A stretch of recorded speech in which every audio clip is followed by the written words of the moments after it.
Hello and welcome to Mostly Minnesota Music Podcast Edition. I'm Ann Tracy and I'm here with my co-host, Heather Baker. Yeah, and we are welcoming back Mr. Dan Israel. Thanks for being with us. Thanks for having me. Nice to see you both. Yeah, I know I missed the studio when I see you because the last time I don't know if it's the last time I saw you, but the last time that we had you on the show was in the studio at McAllister College. Yep. Adam was on the same time. That's right. I was on right after Adam.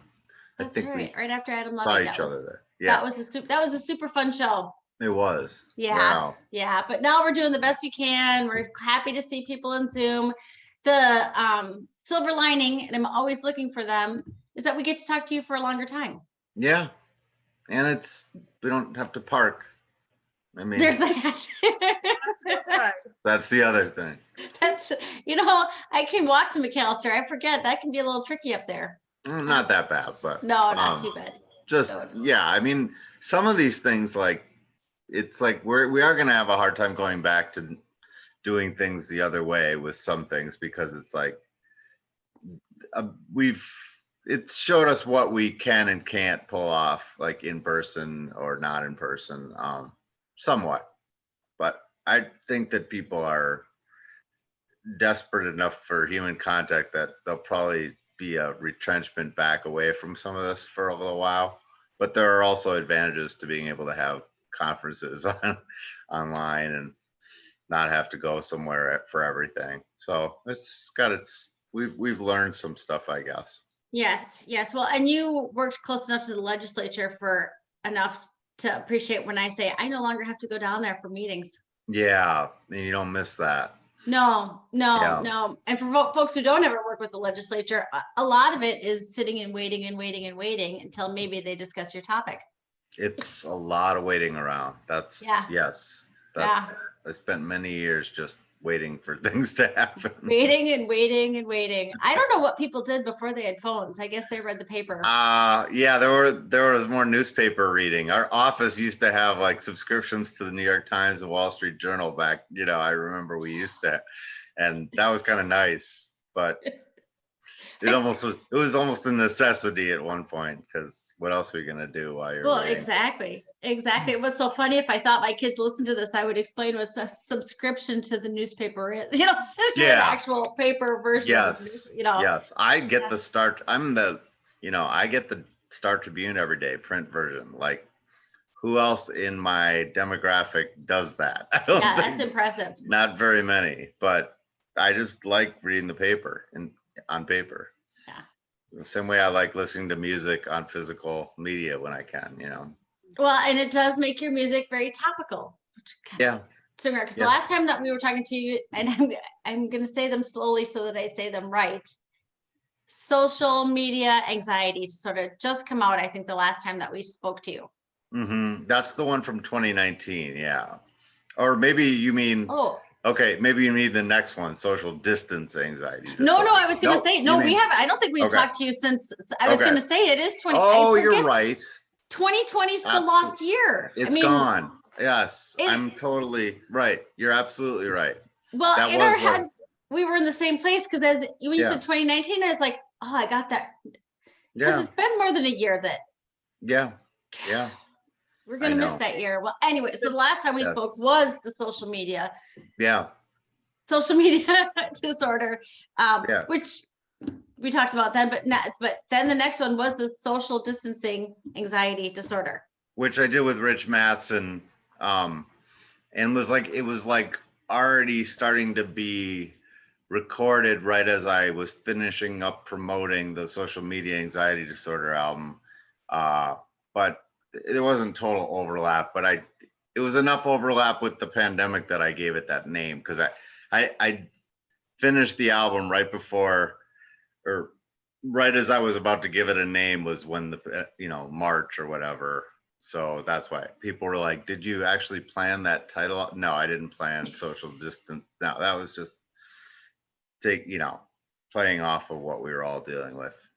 But the songs weren't necessarily about. I mean, they were all written before that, basically. So The songs that are about this are kind of the ones that I have, these new singles like Pandemic Blues and Late at Night. These are this little EP I'm putting out. Those are directly from, this last few months. So, and I've written a few others too that right now I'm kind of like, always have musical ideas that are ahead of where I have lyrical like direction to put them in. So usually that's the case. I have hooks sitting around and then I find the right lyrics at some point, or I don't. But Do you usually crank out that much music? I mean, even if it's not physical putting out there, but no, I'm up a little I was always putting out a lot of music, kind of, fairly prolific, but then when I left the legislative job is sort of when it sort of accelerated my rate of putting out new music, just because I had more time to write and more backlog building up with songs, I guess. And also wasn't as constricted. Like at the job, I would have to wait through the legislative session cycle to kind of like, I couldn't put out an album between January and May, basically. If I did, it would conflict too much with all the craziness going on there during that time of year. So I used to have to time it, put out albums only in the summer or fall, basically. Now it's like, there's nothing stopping me from doing it any old time, but other than wearing people out with too much material. But no, I mean, that it's just right. I mean, I read a lot. I have a part-time job now, doing some proofreading, but it's still like, this is more time than I'm used to having, to try to fill and try to make meaningful. My kids are in school, but online, but they're, when they're here with me, which is half the time, they're in their room. They're here, but they're not here because they're in school basically. So it's not my favorite time of year. So this is like, part of it is like, this is like struggle time to get through for me. And I guess if I can kind of come out of it with a couple of songs or some creative processes going, that feels good, because sometimes I just shut down this time of year, like completely. Just want to hibernate. I have a way too strong of a hibernatory reflex. I think I was a bear in a past life or something. So I could, lie in bed way more than a person should. I'd make myself get up.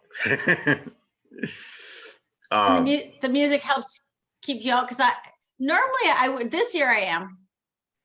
This year especially, and for folks who listen to this later, we're about day 2 into a serious cold snap. Yeah. That's expected to last a week or more.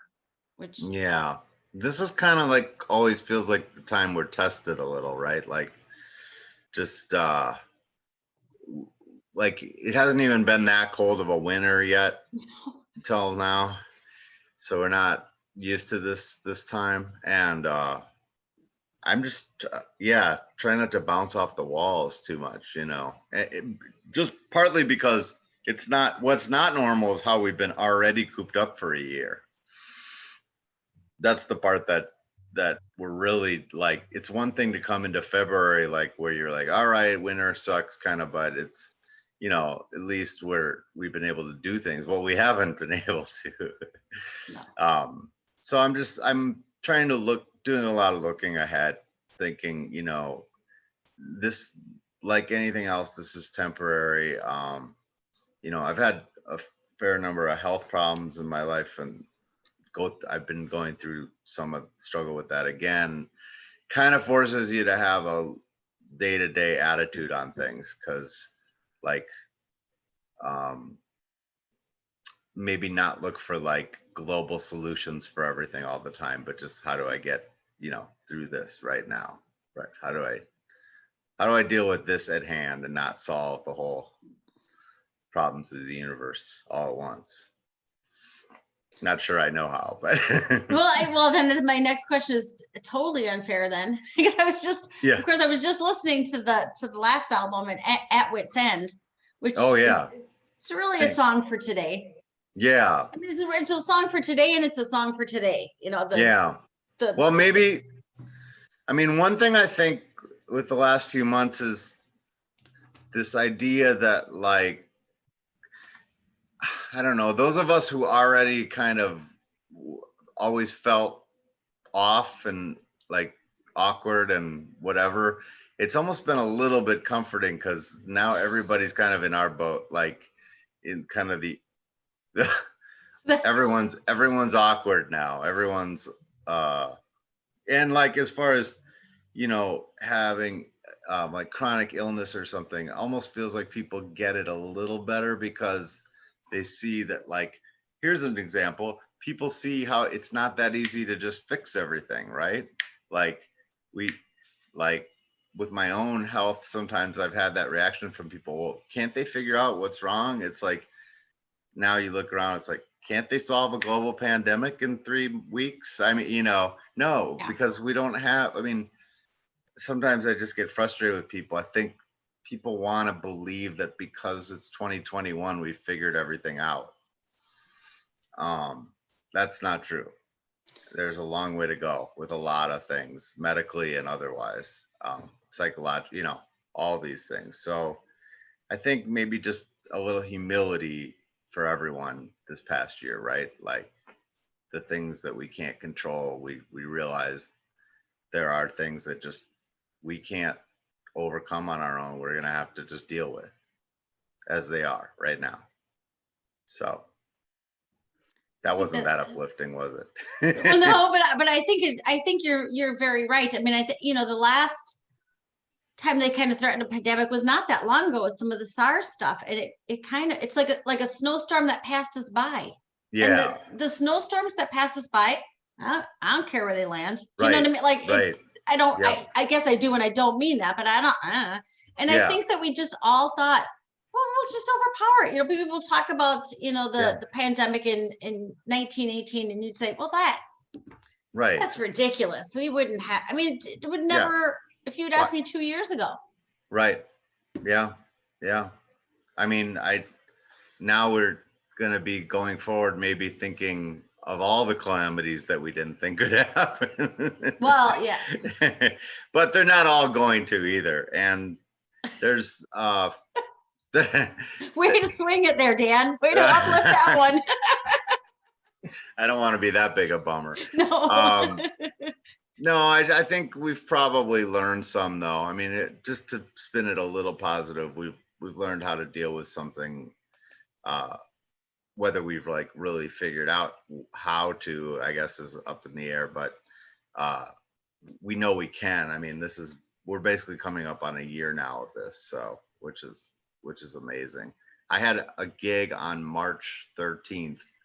So that really was. Yeah, and that was, like the date sticks in my head because that was it. In fact, I was like, I remember at the gig, I was like, don't leave anything here because this place might get shut down tomorrow. It didn't, but it was close. So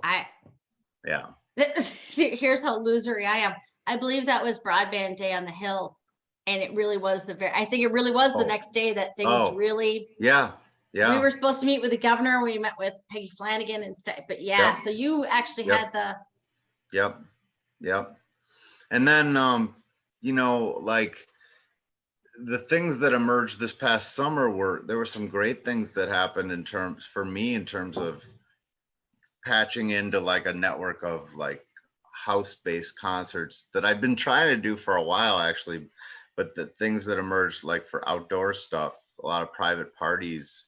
You know, I'm hoping that some of those I'm hoping that we keep some of that in going into post-pandemic, because there's no reason we can't have cool house yard parties, block parties with music like going forward. That's not something that only has to happen when there's a pandemic. We just maybe forgot that you don't, you know, obviously we want all the venues to thrive too, but I'm talking about the more informal aspect of presenting music with friends and block parties and things like that.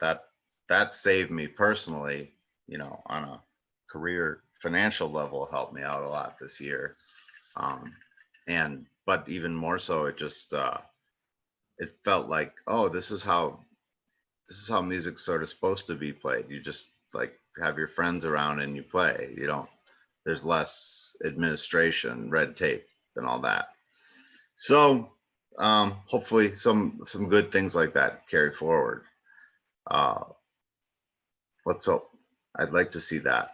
I'd like to see the good things that came out of this go forward, and then bring the good things that were pre-pandemic back, and stuff that didn't work, I don't know, you know. And we're gonna need an alternative weekly at some point again in the Twin Cities too. We'll see. Oh yeah, City Page is the of happy, very happy memory. Yeah. Yeah. And a couple others that kind of still hard to believe that it's gone, like, you know. And I know a lot of people worked really hard to try to save venues, you know, through legislation and all of this. So that, let's hope that you know, that this is truly over soon and we can get back to those venues being able to operate like they need to. But I'm being offered like some indoor gigs even now. Like I'm not vaccinated yet, you know, like that's a tough one. Like I'm having to really think about it.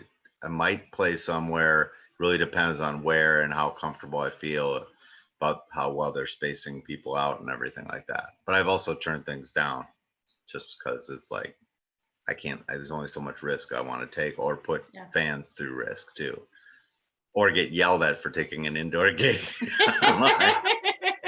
Isn't that? Which is the public shaming is the biggest fear of all, of course.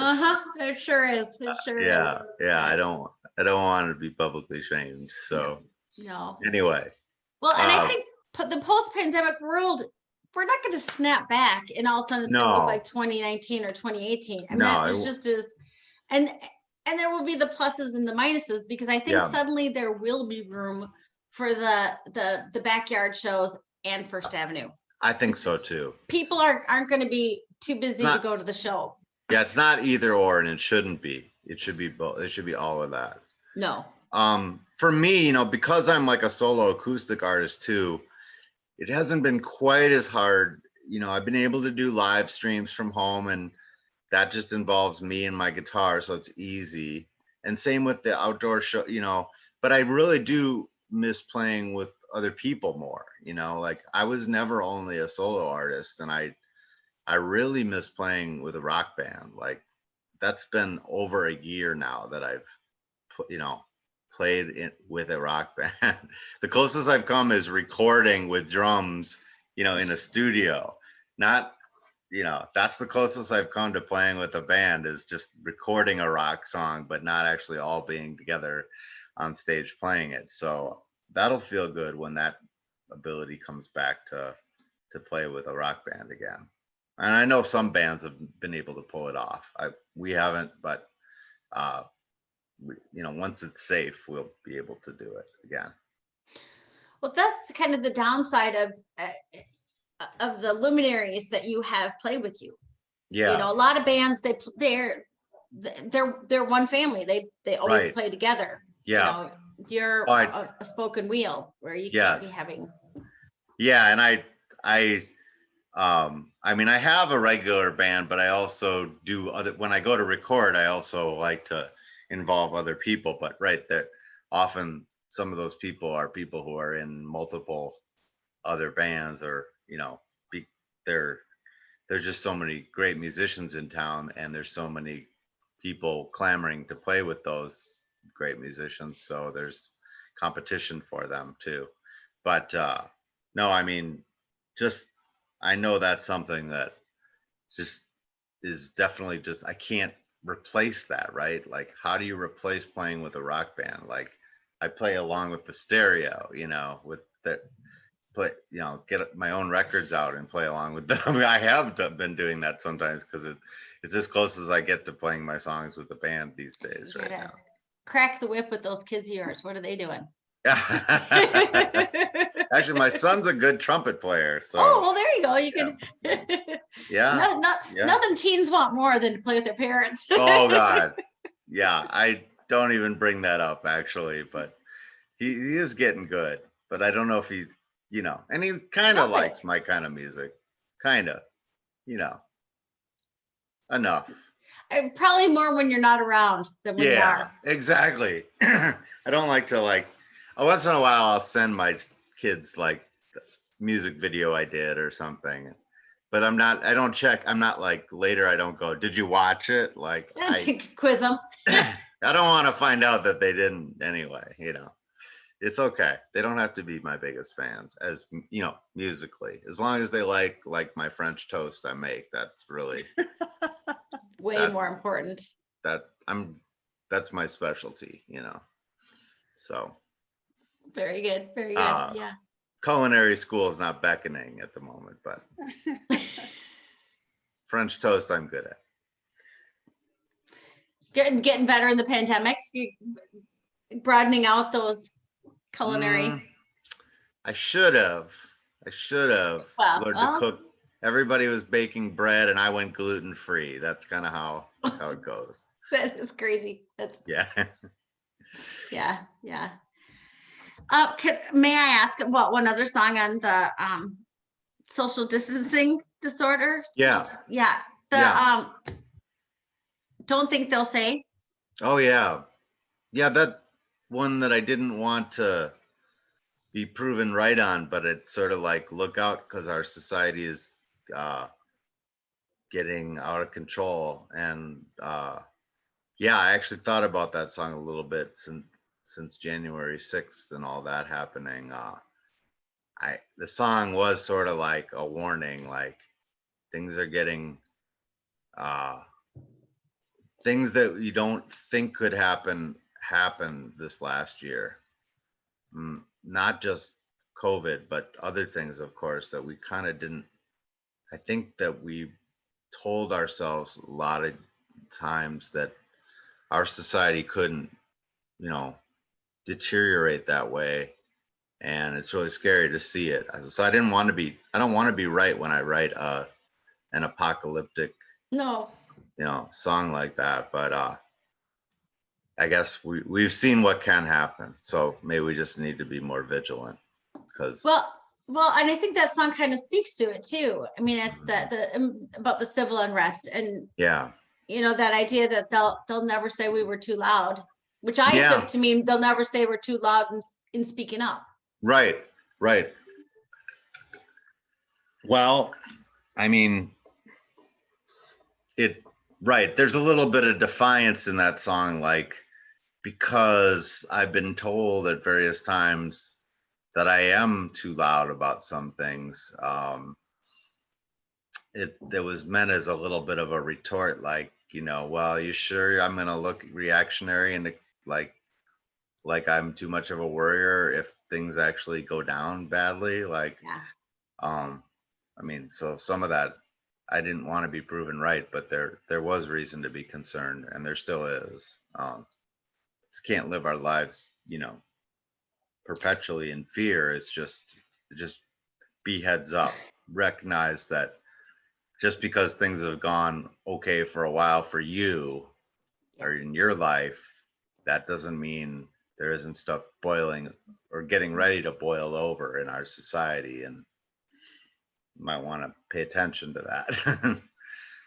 Well, it's funny because just to go back to what we were talking about a little bit ago, it's kind of the difference between somebody who reads the paper every day, somebody who spends their day on Fox TV or even CNBC or any of them that all news all the time, and somebody who says what, and hasn't seen any of it. There is that balance, and I think that song strikes the balance. I had to check.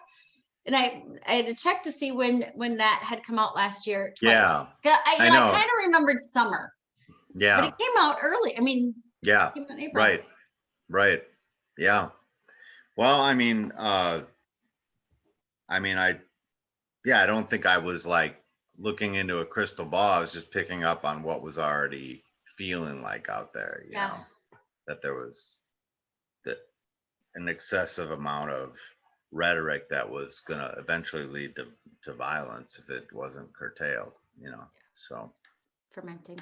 yes. But then the other thing, though, I guess, is there's such thing as being too informed and being too, or just being too, like I've started to skim that paper that I read every day more and more because I can't, if I sit and read every word of how awful things are, it's not a good way to start your day. So um, I've had to also, you know, you have to build walls too to keep out stuff that can't let yourself go crazy all the time. We were just having a pizza party at Grandma and Grandpa's with my 16-year-old. In 10 minutes of watching CNN or whatever they had, it wouldn't have been Fox, but it would have been CNN. Yeah. She was like, "Can you ask Grandpa to turn it off?" I'm like, Right.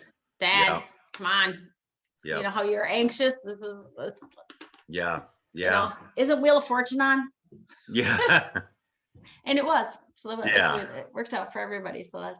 Well, it's, I mean, and we're walking around with our phones, you know, this barrage of information all the time, and it's not really very healthy to, you know, when things are bad to just keep reinforcing that. I mean, there's got to be something we can do besides go, God, things are terrible, you know. So, I mean, that's why for me, music is also an escape. So it's not just like, it's supposed to be something that brings joy and not just like writing about warning people how bad things could get too. So well, it's a good way to, well, and it's good for us to have the break to listen to. Yeah. Yep. So I'm hoping for more fun in 2021. Well, tell us about the songs you're putting out now. Okay, so it's basically 2 new songs. They're, strangely enough, I'm also putting the demo versions of the songs out, like that I did at home, along with the studio versions. So it's these 2 songs, Pandemic Blues and Late at Night, the studio versions, then the home demo versions. So that brings us to 4 tracks. And then there's one more home demo song that I threw on the end. So it's a 5-song EP, but really only 2 songs in a studio. But I stretched that out. And I thought it'd be cool to see what it sounded like to go from a demo to a studio, more polished. Like what did it used to sound like? Because I used to put out things that were demos. Sometimes I still do. Like I like raw basement recordings sometimes, but I also like the more slick produced stuff. And so this time I just thought I'd kind of put them side by side. But the Pandemic Blues was just a song that, I mean, it was sort of like the little anthem I was trying to write the whole time. Like, how do I just talk about this?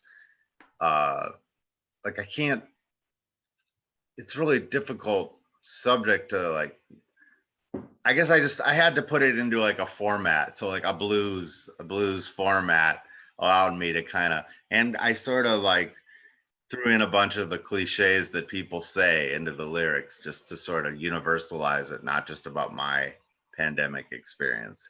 And then when they did a drawdown of the Mississippi River in October at St. Anthony Lock and Dam, Steve Cohn and I went down there and shot this music video for Pandemic Blues down there. And it was really, people can see the video, but it was very surreal to walk on a riverbed that was just dried up like a day ago. And there were all these scooters down there, and there were bikes and scooters and cell phones, and everything at the bottom of the river was being lined up. And it was just a very odd, the stairway going down there was not, it was pretty rickety, and I was bringing my guitar down. We went down at sunrise and we went at sunset the next day. And that's when we did the shooting. And then it turned out there was another photographer down there who was shooting drone footage, and he gave us his drone footage to use for the video. Well, that's how you've got, it's awesome. There's this little bit of drone footage in the video too. Yeah. And then the other song, Late at Night, that's just more about me. That's more personal. It's like about my weird sleep habits during the pandemic of getting up at like 3 a.m. and just kind of like existing sometimes late in the wee hours with it very quiet. Felt like a way to find some peace in the last year. So, and if you have a screwy sleep schedule like I do, all the better. It's funny because I'm lucky if I go to sleep before 3. Yeah.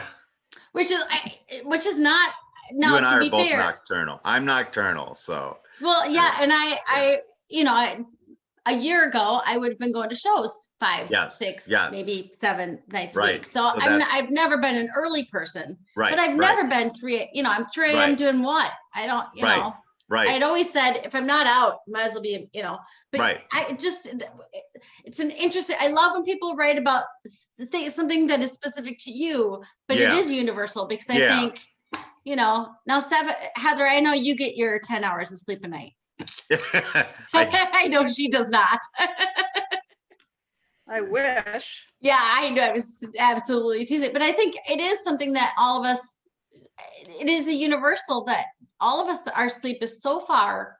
Yeah, just really weird. And like I went back to sleep, but after a while it was like, well, this is like the most pleasant time of my day. I'm going to like stay up for an hour. And I would go, when you could go outside, I would go out and look at the stars and just have this really peaceful time of my day when there wasn't a barrage of media and texts and everything else.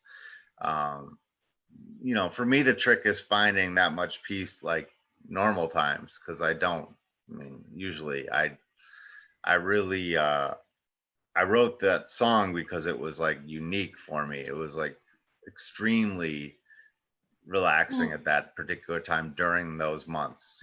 I'm talking about this past summer, really, and with all the unrest and everything that was going on. People might say, well, it wasn't even quiet at 3 a.m. some of the time. No, it wasn't.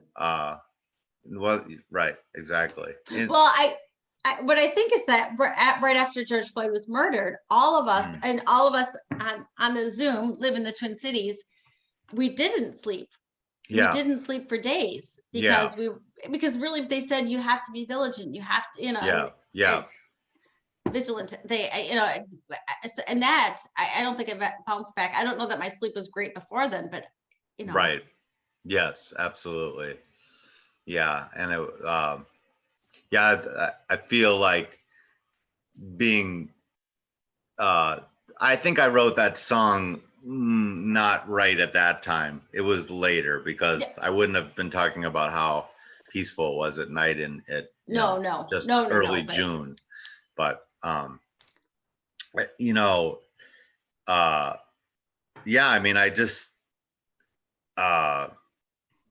guess for a long time in the first few months of the pandemic, I kind of had this thought like, well, you got so much time now and this is such a unique thing, you want to document it and write about it, but I didn't know how to. Like, I didn't know how to approach it. And I never write great songs when I think I should write about such and such. Like, those aren't usually my best songs are not coming from, you should write about such and such, either somebody saying it to me or me saying it to myself. So this just, after a while, maybe found some approaches that worked for me as far as how to, but there's still a lot I haven't processed, I think, and we all haven't, maybe, it's how do you get closure on something that isn't over yet, first of all. Right. Yeah. So, but I'm trying to go with optimism, err on the side of it right now. Trying. I didn't say it was easy. What inspires the optimism? Kind of knowing that, well, for one thing, knowing that it won't be this cold. And I mean, this time of year does not inspire optimism for me usually, but knowing that like we're going to hopefully be getting back to something resembling normal within the next few months, several months, whatever it is, that makes me optimistic. Seeing that we've weathered, me in my family unit, that my kids are okay, that it's not like been great all the time to have school like this, and it's very isolating and they're lonely, but that having said all of that, we're very lucky, and the schools in St. Louis Park responded well, and there's, but it's still going to feel like there was a missing year, probably always will, kind of, right? For kids, especially, because it was think what a percentage of their life it is to when you're a kid, a year is, about 10th of your life. So, I think it'll take years for us to sort it all out and sort out what we, as a society, what we did right, what we did wrong, and how do we make it so, because inevitably there will be other things like this. So how do we do better next time, but no, I guess I'm an optimist by nature. That's why and by the way, I was one of the people who, at the beginning of the pandemic, when they were saying there wasn't going to be a vaccine for years, I remember saying out loud, BS, like that. I never believed that. I never believed that. And I said it from the beginning. Human beings are not going to sit around and do nothing for that long. There's too much.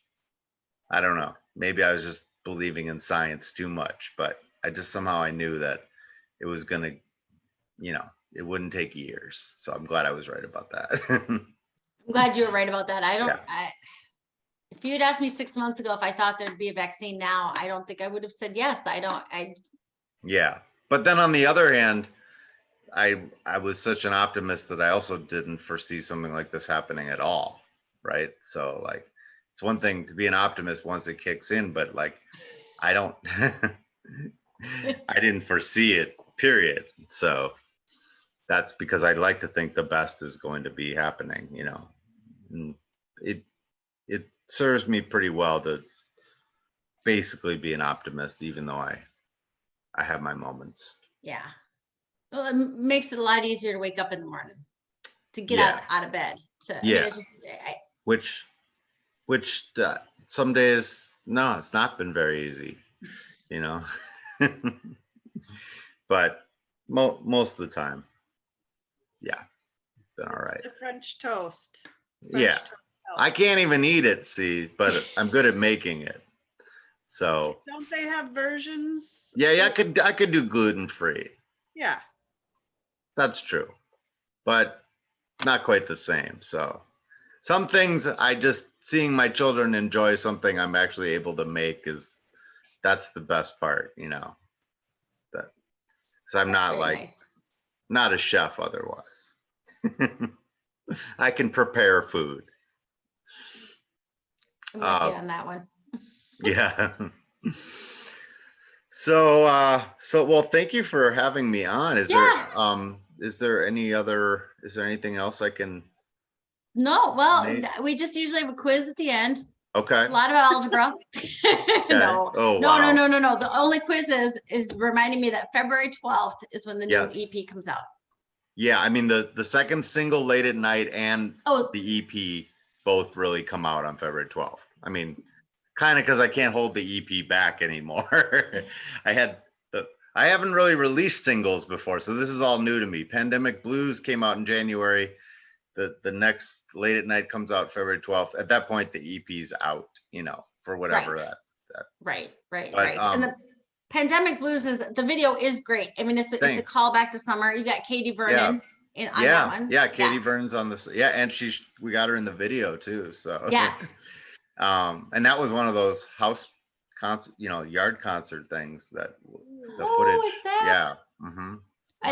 What I love is there's a shot of the two of you singing. One, to see two singers singing together is a treat. It's so rare. There's a Biden sign. Well, in the window back. The concert, that concert was the day that the election got called for Biden. Oh, Yeah, in November. Oh, So that's why the sign was up. So people were in a very good mood that day, you know. yes, yes. And it was, I loved it. Obviously, I was saw like it. I mean, that's 70, yeah. it was like 75 degrees in November too. So it was, yeah, that was that Saturday or whatever. So. Oh, that is the optimism. Yeah. That is the optimism. Yes, the The parade. Saturday after the election. Do you remember? Oh. Yeah. Yep.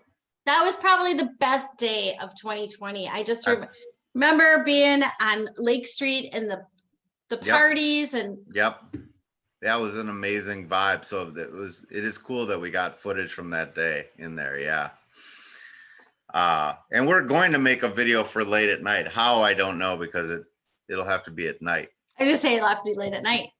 we have some ideas for something a little different, but Steve Cohn has made all my music videos, and he's gotten really good at, does some really interesting shooting and editing, and so we'll keep churning out stuff there too. Nice. And you always have great glimpses of the cities, I should say. Yeah, I love that about the videos. Usually, yeah, thanks. I was a film major, so it lets me use that a little. Be involved in making videos makes me feel like I'm putting it to use a little bit. Nice. So. That's cool. Yeah. I'm excited to hear the demo of Pandemic Blues, just because it's so raw. Yeah. Well, then good. I'm glad, because I was wondering if people are going to be like, why is he putting the demos on here? But no. Okay. Yeah. No, that's me playing drums on the demos. Maybe that was part of the reason I wanted better versions too. I'm not going to win any drumming awards, but you could do. No, I love that idea. It's like the Picasso Je suis le cahier, where you show the art as it progresses. I like hearing the rawness of things sometimes, so I think before they're all polished up. Yeah. For folks who are listening, and I'll include it in the notes, tell us where we can see you online, where we can find you. So, well, there's going to be, I mean, the single comes out February 12th for Late at Night, and we'll probably have a video before too long. I'll probably be doing some live streaming. I just don't have it all worked out yet when I'm going to, and I'm starting to have some gigs. I'm going to be part of this 10,000 Lakes Festival thing. Nice. In March, and there's just, my calendar ever so slowly is starting to fill up with some things, but I can't announce everything yet either. So yeah, there's a couple things brewing, but good things. So as of right now, I'm looking over at my paper calendar trying to see if but they could just, if they follow you on social media. Facebook, follow me on social media. I have a Facebook fan page. I'm on Instagram. I'm on Twitter. So if you watch that stuff, you'll be up to date. We'll see it. Thank you. Thank you, Ann. Thank you for talking to us. Yeah. Nice to see both of you. Good to see you too. Let's stay warm. Yeah.